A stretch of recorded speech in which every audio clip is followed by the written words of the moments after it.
Okay, so today I'm going to be installing a simple radio mod, factory aftermarket radio thing that allows you to put in something between your antenna and your radio that actually cuts off the signal.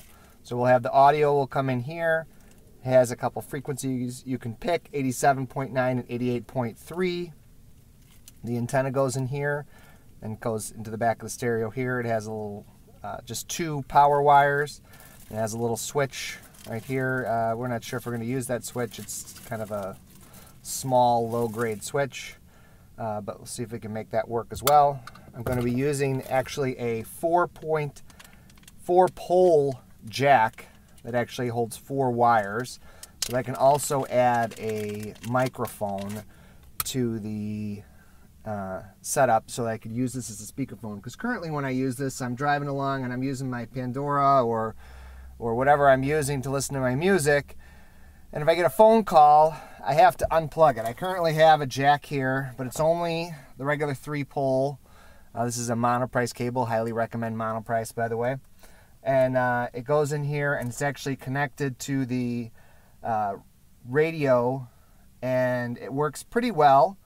There's a little bit of a buzz at times, but it plays pretty well through the radio. It's not connected anything fancy. If you watch, there's some video on where to solder it actually into the stereo itself.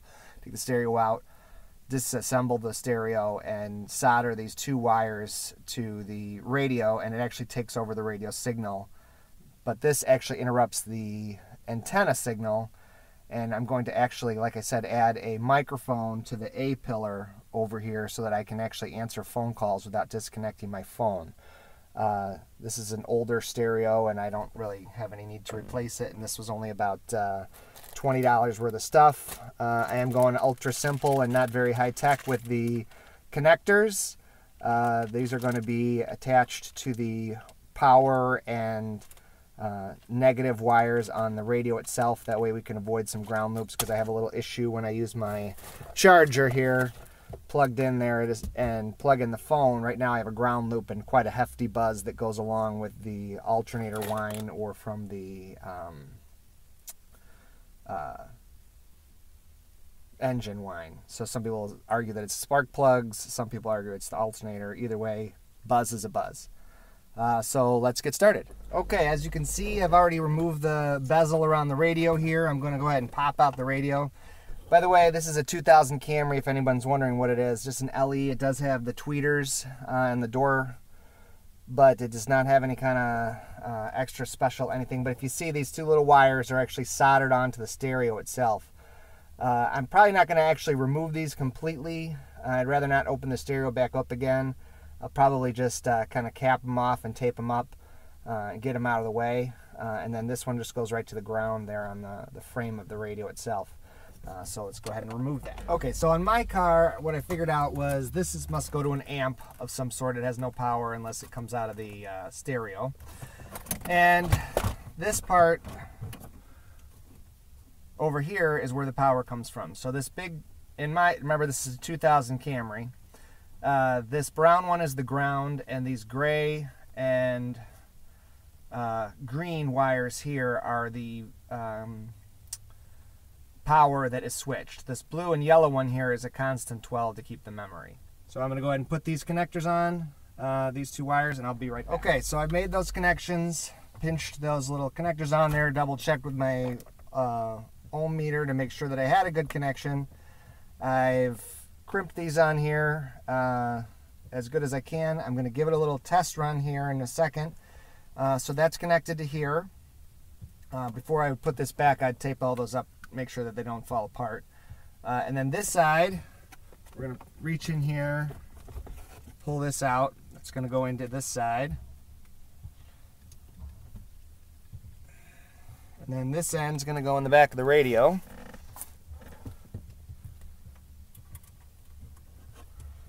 And then those little connectors are going to go back in there. Remember, this is just a test run here.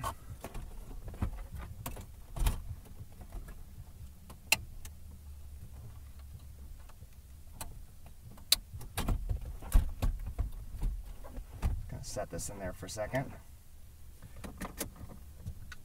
Turn the car on, turn the radio on, make sure this is on 87.9, which is not a station in my area. And then I'm going to plug in the switch here, and we should get the fuzz goes away immediately. Off, on. Alright, now I'm going to hook up this end to my phone, and we'll see what happens in just a second. Ready for a test run. I rigged up a cable here. It's pretty ghetto, but it is working. I already gave it a little quick test run. So I have my audio coming out here into this cheap, crappy old T-Mobile phone, and you can see those wires are pretty, yeah, they're just there for a minute. Hopefully they won't spark anything. The phone is playing some music. Hopefully it's not copyrighted. I'm just going to play it for a second anyway. It's not, I apologize if someone would like me to pull down the video because it's copyrighted. Just email me and show me that you have some sort of rights, and we'll do that.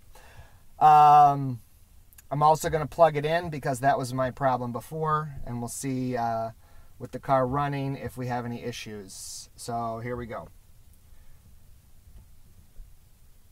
So this is the radio with the switch off. Switch on. It stopped playing, of course. There it goes. I'd say it's pretty clear as compared to the radio. Now is never just one moment. At North Shore University Health System. That's just as clear. It's about 3/4 volume. Now for the real test. Still no buzz. Let's plug it in.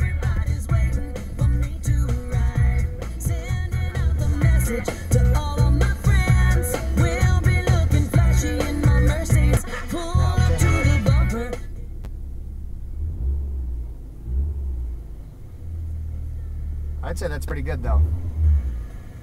It's really loud right now. If I go back to the regular radio, it's going to be really loud. And I don't hear any buzz, and it is charging the phone, and it seems to be a success. So now we're just going to tape things up and put it back together. And add the microphone, which will be a lot more tricky. Okay, so here I have the mic. It's right here. It's not exactly the mic I was hoping for, but it works.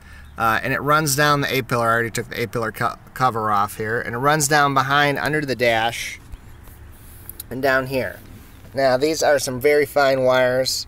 In my particular application, you can see that they actually don't have any kind of casing inside.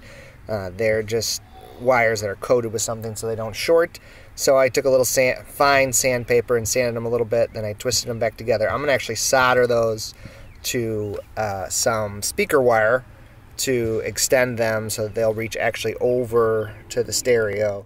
Okay, so what I did was I soldered those wires by the microphone over to a piece of speaker wire, ran that speaker wire over here, soldered these things together. I should put little leads on my 4-pole jack here rather than try to solder each individual wire there. So I put little leads on there and soldered those all together. And so what I have now is on my particular jack, the one that's closest to the front of the jack is the ground.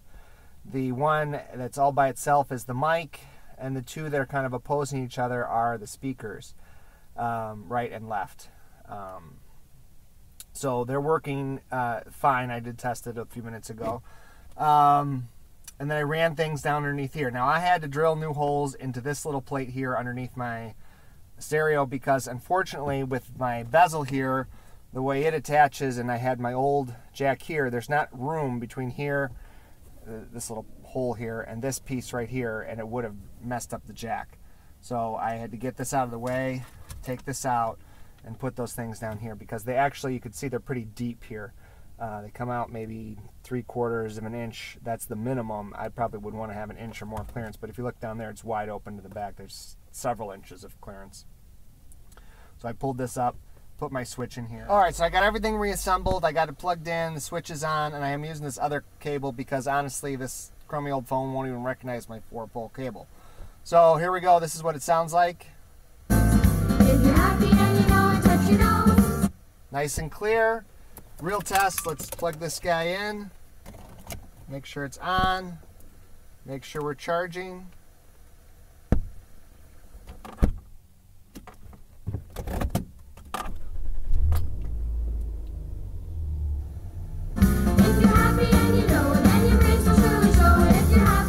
No buzzing. No buzzing at all with the engine. All right, I think we've had success. And just so you know, I did test it. I am able to make phone calls, and the other person said they could hear me loud and clear. So I would consider this a success. Just if you want to take a look real quick, the mic is up here, this little guy here. It runs down the A-pillar up underneath here, and then it connects to my jack back there with that 4-pole connector. So it was definitely a success. That's it. Thanks for watching.